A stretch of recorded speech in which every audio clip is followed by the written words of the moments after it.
Well, Tim and I have been doing shows now for a couple of years, and we always start the show off with that same little song thing, and we stand by that whole thing about white guys and everything. And this became very apparent to us not too long ago because we were doing the cruise ships working the cruise ship in Hawaii, and we saw some celebrities. In fact, Arnold Schwarzenegger was there. He was drunk and singing karaoke.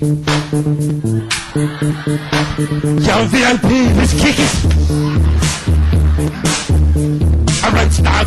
Collaborate and listen. Arnold is back with the brand new edition. Something. Grab the whole loop me tightly. Flow like a house with daily and nightly. Will it ever stop now? I don't know. Look at my teeth like a flouse with throat. To the extreme, I rock a mic like a vandal. Line up a stage, I rock the chump like a candle. Dance. But once we go get booed, I'm killing your brain like the poison is the natural deadly. When I play a dope melody, anything you learn from the best is the melody. Love it, believe it. You better gain weight. You better hit bullseye. The kids out right. If there was a problem, yeah, I'll solve it. Check out the hook. When we teach it, the running man. Guys, ever some impressions? All right, cool. Well, check this out. If we're going to do voices, then here's the thing. If you think about it, we all hear voices in our heads. We just hear different voices, you know.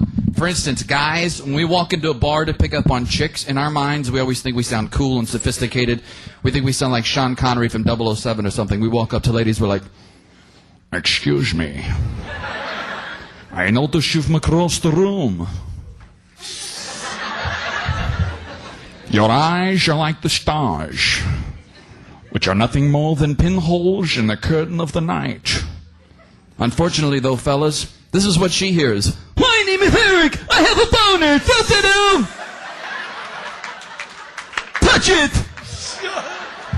Because if you think, here's the thing, when you do like voices or impersonations of someone, you always want to find something specific about that person and then exaggerate it. Like, for instance, I don't know if you guys remember when President Bush got in the White House the first time and he had that big banquet at the White House and Ozzy Osbourne was in the crowd and he actually acknowledged Ozzy Osbourne's existence. I thought that was funnier than shit because I would love to be a fly on a wall in a room where there's no one else in there except for President Bush and Ozzy Osbourne talking to each other because, like, you talk about two people fucking up the English language.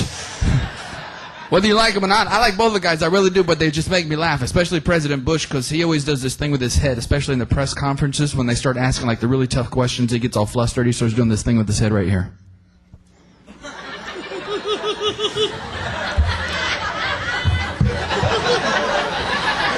And it almost looks like he's got one of those magical 8-ball things in his head. He's trying to shake it up, figure out what the answer is, you know? And then with Ozzy Osbourne, you can only understand like every 9th word that Ozzy Osbourne says. So this is how it went down at that day at the White House. President Bush was up there talking. "Before I was president of the United States of America, I was governor of the great country of Texas."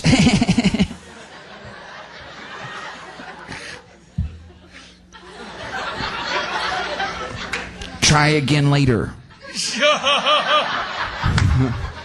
Look out in the audience, and I look to my left, and I see Ozzy Osbourne standing right over there. And then Ozzy Osbourne stood up, and he was like, "It's low, oh, it's Haven, it's Lock Haven, oh, it's Haven, and all that, it's Lock Haven, and it's Chicken McNugget."